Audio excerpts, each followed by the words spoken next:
Hi, AJ Hartley here, novelist, Shakespeare professor, creative writing teacher, among other things. And this is part 3 of a series that I'm doing on writing where I'm fielding Ask Me Anything type questions. And this is another one where I think I'm going to be focusing mostly on one question today. But to get us kicking off, I want to respond to Artex98, who asks, how did you learn creative writing? Did you take classes? Did you read books about creative writing? Do you use supportive software like Scrivener and things like that? And what do you think of stuff like that? So let's start with the big question. And you know, I usually say at the beginning of these videos, what I'm offering here is not the answer. It's what works for me. And as I always say, whatever works for you is what works, so long as what it results in is quality finished product, you know, not simply what happens to feel easiest at the time. But, you know, I've been doing this for a long time. And so the answers that I have to these questions are things that have emerged out of my own practice and talking to other writers and reading other stuff. But the truth is, no, I've never taken a creative writing class. I've taught them, but I never took one. I was always a book guy growing up, as a kid, and I learned primarily from reading, right? And that's what I recommend. Of course, many creative writing classes can be super useful, and there's plenty of written material out there which I have used as a writer and I've used as a teacher. I mentioned before Stephen King's On Writing, which I still find very useful, though it's a little dated now. But there's a lot of basic mechanic stuff that I think is really helpful. And then there are things like Christopher Vogel's The Writer's Journey, which is more movie oriented, but talks a lot about story structure. The Save the Cat stuff as well can be really helpful for you to think about the sort of overall arc of large scale projects, whether they're movies or novels, though the two are a little different. And I'm sure we'll talk about that at some point. But yeah, I think you can learn a lot about stories simply by reading stories. And sometimes creative writing classes are not helpful, right? I've heard from plenty of students, people at conventions and things who I've talked to, and they say, I took a creative writing class in college, and it was disastrous. They hated everything that I produced. They wanted me to write a certain kind of story. And often those stories, especially in creative writing classes at university, tend to be literary, whatever the hell that means, rather than genre, right? And often that means stories where not a lot is actually happening in terms of event or plot. So it kind of depends on what you want to write as to how useful those kind of classes are. If you're going to take a creative writing class, find out what the teacher writes. And maybe read some of what the teacher writes to see if A, you think it's any good, and B, to see whether this teacher is going to be a good person to respond to the kind of thing that you want to do. Don't let a writing teacher's values and assumptions about what is good literature drive what you want to write. I think that's a real problem. And I've heard from many people who say, I want to write mysteries, I want to write fantasy novels, I want to write sci-fi. And when I raised this in my creative writing class, I was demeaned, I was made fun of, I was told that this wasn't serious literature. You know, again, there are lots of terrific creative writing teachers out there, but many of them make their living primarily as creative writing teachers, not as publishing authors. So look at what they produce, look at what you think of it, look at how well it does before you start taking their advice very seriously. That said, as I say, the best way to learn writing is by reading the kind of stories that you want to write and constantly asking yourself key questions. If I'm really gripped by this story that I'm reading, Why is that? What's happening in terms of the overall shape of the story or on the sentence level that's keeping me turning the pages? Why is my heart racing at this moment? What is this writer doing at a sentence level to make me want to find out what's happening, or is making me emotionally invested in this moment or these characters or whatever? So, I would say take a book that you know pretty well, one that you've already read, and then reread it and maybe make notes as you go, margin notes, or keep a diary or something of the experience of reading the book, and simply pay attention to what they are doing. Learn from the stuff that you value, because it's all there. There are no original stories, right? They're all out there. We've been doing this for a long time, thousands of years. The keys to the things that work are already there. There's not a code. It's not a secret system that creative writing teachers have that they keep to themselves until you pay to take a class with them. The good stuff is already there in the books. But I think many of us read, in a sense, almost passively, insofar as that's possible as a reader, that we respond to what we're reading rather than paying attention to the craft that gets us there. So that's what I would say. That's my biggest piece of advice. Read actively and critically. And when something's not working, right, and this, everybody who becomes a writer has at least one moment in their life when they throw the book that they're reading across the room and say, I could do better than this. And then you have to try, right? But when you encounter those kind of moments, ask yourself what's not working. Why am I not engaged in this? Why do I find it boring or preposterous or offensive or whatever it is? Nail those things down so that you can be alert to them in your own work. Learn from the best. But you can also learn from bad stuff as well, right? Because when you discover something that's terrible, articulating to yourself why it's terrible can be a really good learning experience. So that's that. Now, I got a couple of versions of this question. So this is probably what I'm going to focus the rest of this video on. Savannah asks, what do you do to combat writer's block?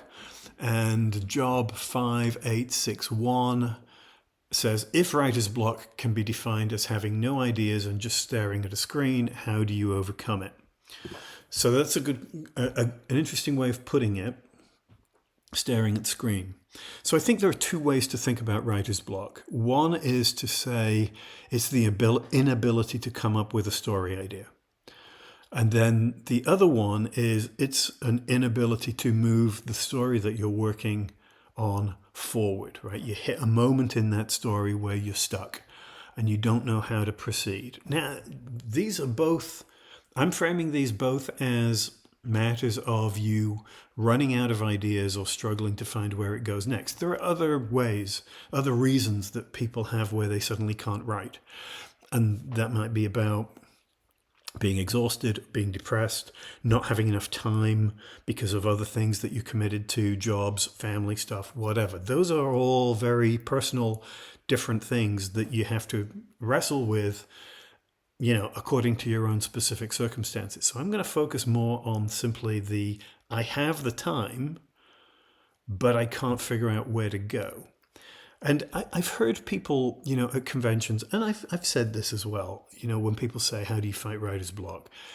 And one of the glib answers is, as a professional writer, I don't believe in writer's block because it's my job to produce. And this is especially true, of course, if you are already under contract. But it's a little glib, it's a little facile, and it in some ways minimizes the real problem of creating. But I think the reason that some of us occasionally say this is because we seem to live in a moment where people are like, I'm not feeling it today, so I'm not going to do it.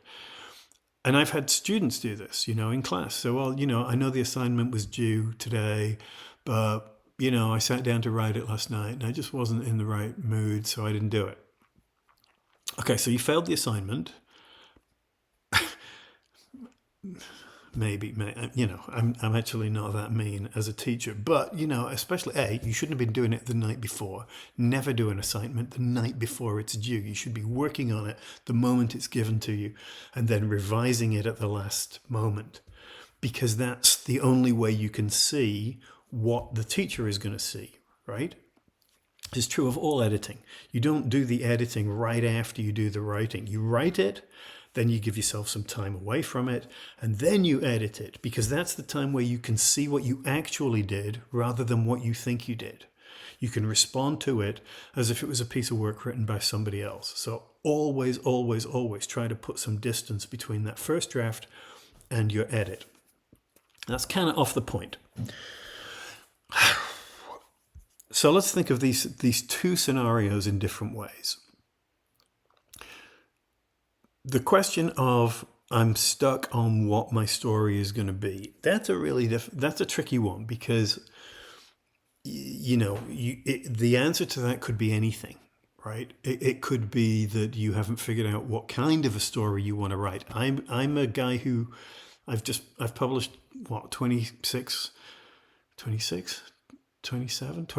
novels, I think, and I write generically all over the place: mystery and thriller and fantasy and sci-fi, and some for kids and some for adults and some for YA, So for me, sometimes when I don't know what the next book is going to be, it's a question of what do I want to write? What am I in the mood for? What am I interested in? It may be a question of, a project that comes along that somebody suggests, or my agent asks me if I want to do something, whatever.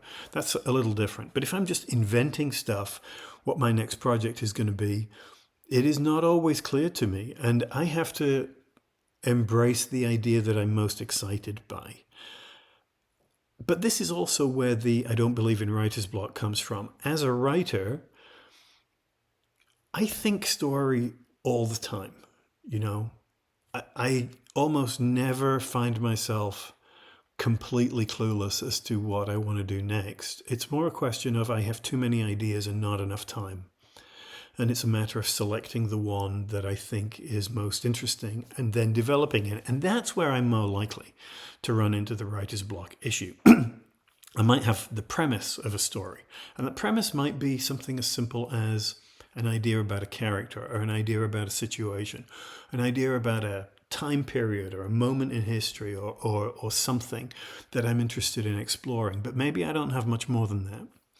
And then I think there are active and passive ways of dealing with this. The passive way is to put it on the back burner and get on with your life and wait for things to mature in your head. The danger, of course, with that is that they might not. You might not get any better ideas, or you might get entirely new ideas which lead you in different directions, and you might run into the same problem there. So, if possible, I would always try to take an active solution. The active solution is, if you're going to be a writer, then most of the time I write my way through the problem. And that usually means, for me, as I said before, creating some sort of outline where I say, what is this story?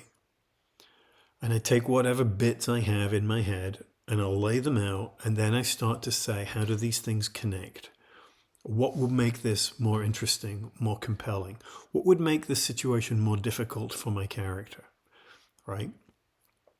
And for me, often, for the character journey, the things that I tend to focus on are goals and needs. And the goal is a plot function, right? My character is presented with this dilemma, this problem, which they have to solve by the end of the book, something that they have to do. And that's going to involve a lot of activity. It's going to involve them doing things and learning things and surviving and somehow doing this thing. But at the same time, the character has needs which are less conscious. And sometimes I don't know exactly what those things are until well into the story, where I think, oh, this is a story about family, right? My character is doing this stuff, right? He's, foiling a bank robbery, or he's trying to catch a murderer or something. But he's also trying to reconnect with his father or something, right? Something personal, something psychological that he is perhaps not aware of, right?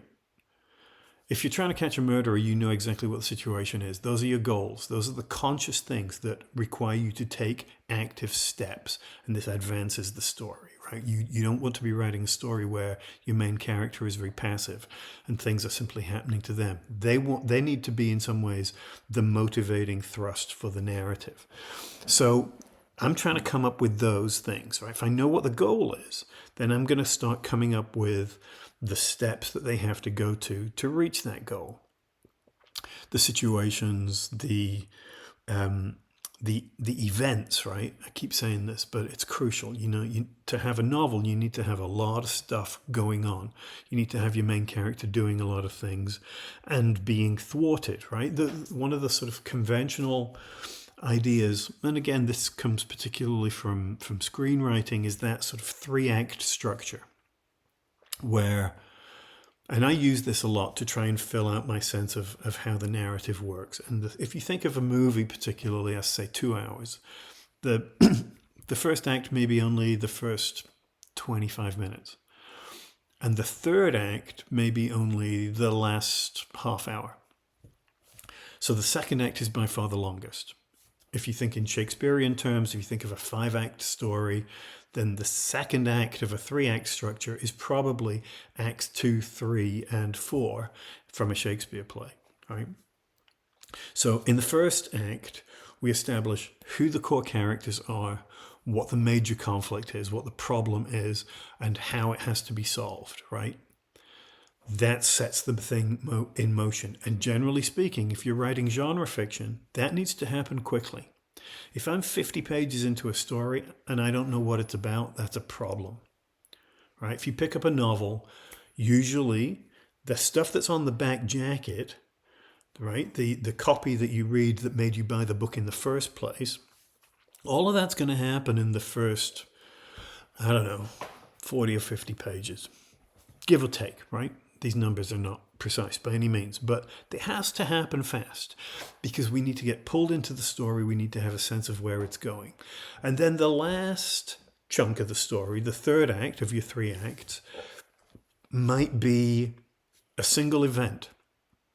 It might be, but it's the culmination of everything that's gone before. It might be, depending on the genre that you're in, it might be a climactic scene, right? I mean, people always, if you think about the first Star Wars movie, the third act is the attack on the Death Star. The whole thing, right? It's one sequence.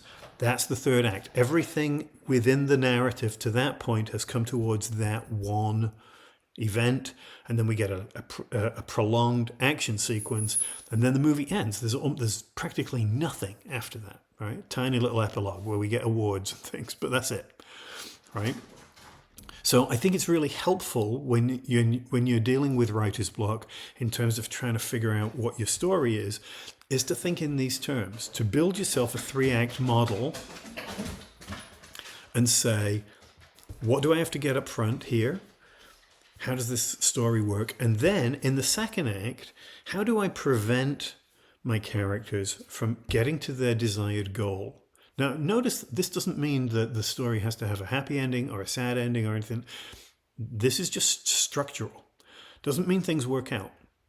But they have to have some sort of goal. What's going to prevent them from getting there? And you might have, 4 or 5 major things which we have to get through, hurdles to get over before we reach that big show-stopping finale, right? And again, what that finale is will depend on the kind of story that you're writing. If it's a murder mystery or thriller, the final sequence is going to be where we, encounter the murderer or whatever, right? Where we finally reveal what's going on, who's who, and then we have the big shootout or whatever it is, right?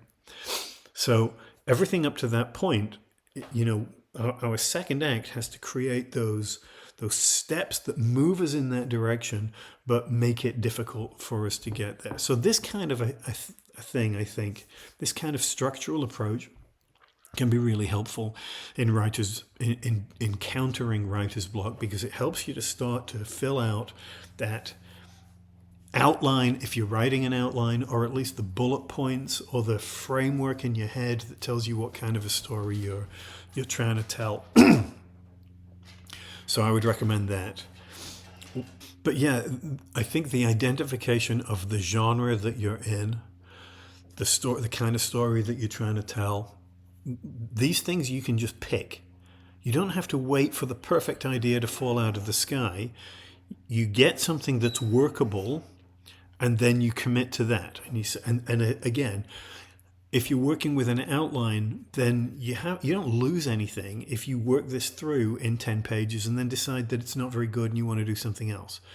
But if you commit to it as an entire novel from the outset and start writing it, then you're at it for weeks before you've decided that it doesn't work. So this is where the outline is helpful. But don't wait for the perfect idea. Pick something that you think is compelling, is interesting. Find out, scrutinize why you think it's interesting so that you can expand on those elements of it, commit to that, and start outlining it, sketching it out. Now, if you're in the middle of the story and you suddenly hit a wall, and maybe your outline wasn't very detailed in this section, or you've lost faith in what you intended to do, or whatever, and you're suddenly blanking on where to go.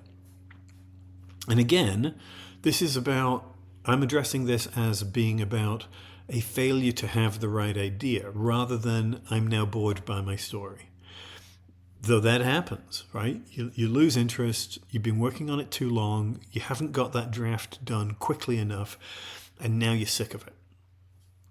And sometimes in that situation, maybe the best thing to do is to stop, to put it aside, leave it incomplete, with an intention to come back and look at it again. Maybe after you've done something else. Maybe you want to write a short story. Maybe you've got a project at work that needs your attention, and you'll come back to this. And then what happens, and I've done this several times when I've written like half a book, and then I sort of run out of steam, or run out of interest, or run out of time, and have to put it aside, and then come back to it later on. And it's very revelatory to then come back to something that you've been working on when you have kind of forgotten it. This is why I always say, first draft, write as quickly as you can. Don't give yourself time to get bored. Don't give yourself time to get overly familiar with it, because what you want is to be able to come back to it at some point, whether it's incomplete or it's complete, and read it fresh. And the quicker you did it, the faster you will get to a point where it will feel like writing done by somebody else. And you can then read it, and you can immediately see what's good, what works, what doesn't work, where it gets slow, where it gets cheesy or hackneyed or whatever, right? And then you can go in and start fixing those things. And frequently, that process, when you come back to it fresh, having been working on other things and have forgotten about it, now you can see what it needs.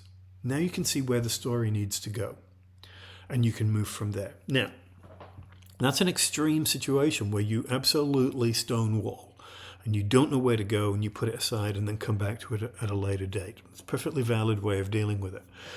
For me, if I run into a moment where I don't know what comes next, I don't know how to get out of this scene, or I can't think of an interesting way to get this section of the story complete in order to move to the next bit, you can do a number of things. I mean, I will frequently stop for the day and say, okay, this is not working for me right now.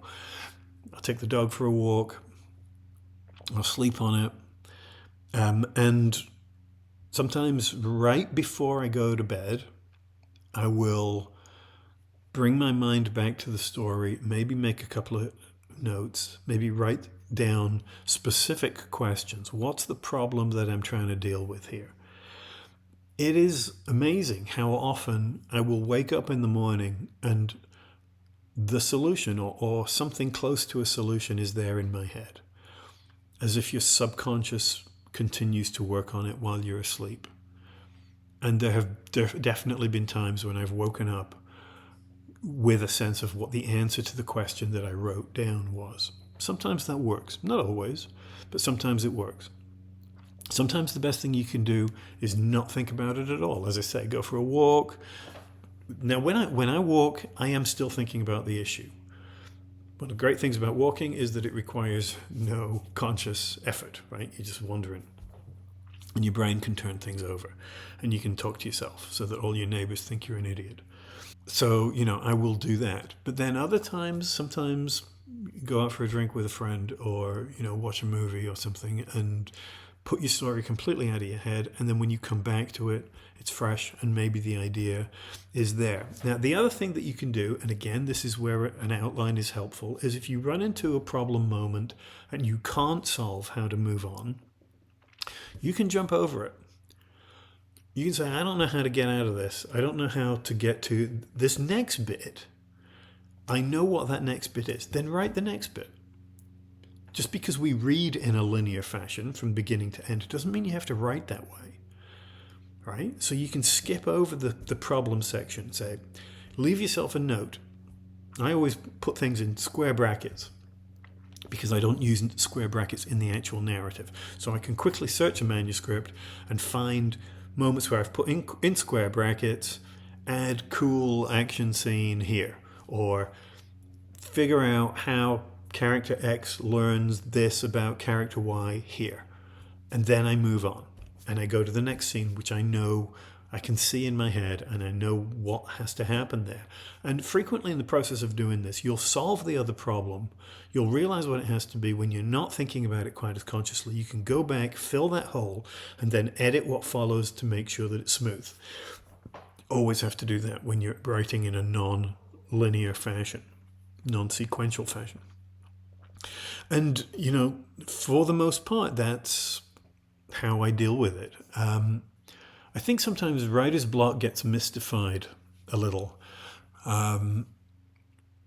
People think that it somehow respectabilizes their craft because it means you're not simply jamming a sort of prefabricated story together. It's less formulaic if you get paralyzed as a writer. I guess.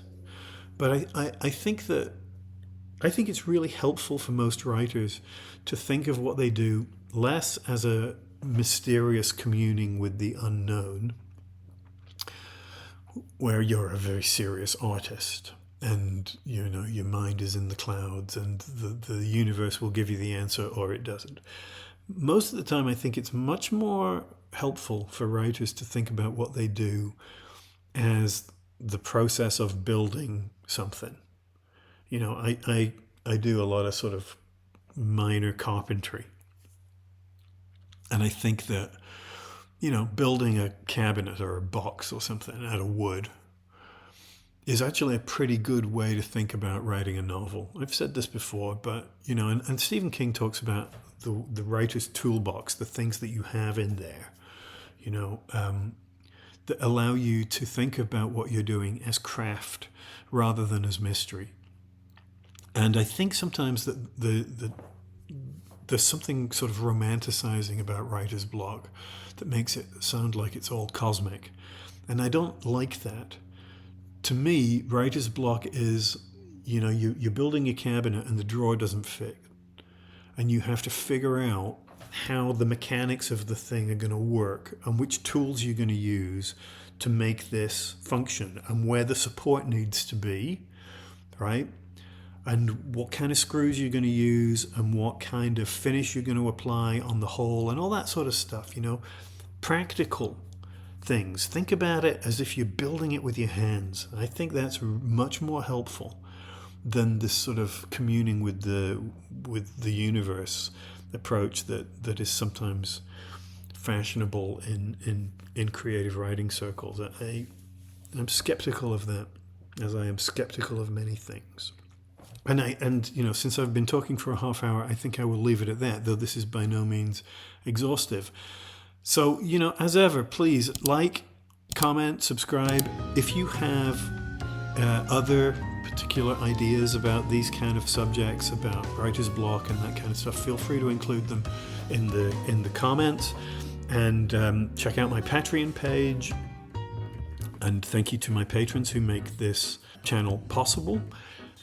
If you have other questions that you'd like to see me address in future videos, please let me know. And that's it. I will talk to you soon. Thanks. Bye.